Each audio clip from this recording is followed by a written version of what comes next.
കഴിഞ്ഞ 16 മുതൽ 19 തീയതി വരെ ഏതോ ദിവസങ്ങളിൽ ഈ ബാങ്കിൽ കവർച്ച നടന്നതായിട്ടാണ് ബാങ്ക് അധികാരികൾ പോലീസിൽ റിപ്പോർട്ട് ചെയ്തിരിക്കുന്നത്.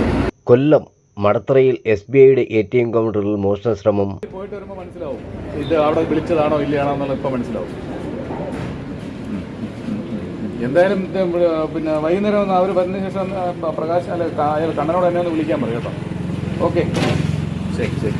സംഭവത്തിൽ കൊട്ടാരക്കര DYSP ബൈജുകുമാറിന്റെ നേതൃത്വത്തിൽ വിരലടയാള വിദഗ്ധരും ഡോഗ് സ്ക്വാഡും സ്ഥലത്തെത്തി കൂടുതൽ പരിശോധന നടത്തി.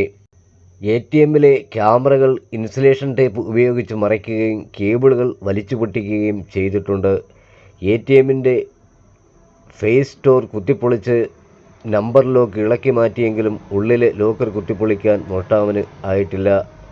എന്നാൽ മോഷണ ശ്രമം നടക്കുമ്പോൾ ATMൽ സുരക്ഷാ സംവിധാനങ്ങൾ ഇല്ലാത്തത് ബാങ്കിൻ്റെ ഗുരുതരമായ വീഴ്ചയാണ്.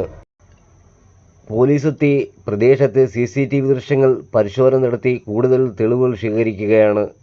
സംഭവത്തിൽ പ്രൊഫഷണൽ മോഷ്ടാവല്ല കൃത്യം നടത്തിയതെന്നാണ് പോലീസ് പറയുന്നത്.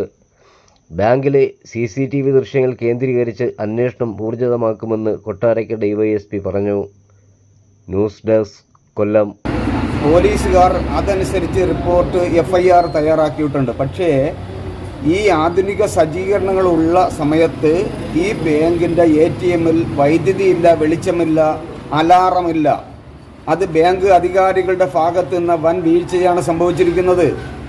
ഇവിടെ ബാങ്കുകാർക്ക് മോഷണ ശ്രമം നടന്നാൽ, ATMൽ മോഷണം നടന്നാൽ അത് അറിയാനുള്ള സജ്ജീകരണം ഉള്ള ഈ കാലഘട്ടത്തിൽ ബാങ്കുകാരുടെ അനാസ്ഥ എത്രമാത്രം ഉണ്ട് എന്ന് നമ്മൾ ഇത്തരണത്തിൽ മനസ്സിലാക്കേണ്ടിയിരിക്കുന്നു. ഈ ഒഴിഞ്ഞ കോണിൽ ഇതുപോലെ ഒരുപാട് അതിക്രമങ്ങൾ നടന്നാൽ പോലും ബാങ്കുകാർ മൈൻഡ് ചെയ്യുന്നില്ല എന്നുള്ളതിന് ഏറ്റവും വലിയ ഉദാഹരണമാണ് ഈ ATM കവർച്ചാ ശ്രമമായിട്ട് നമ്മൾ മനസ്സിലാക്കുന്നത്.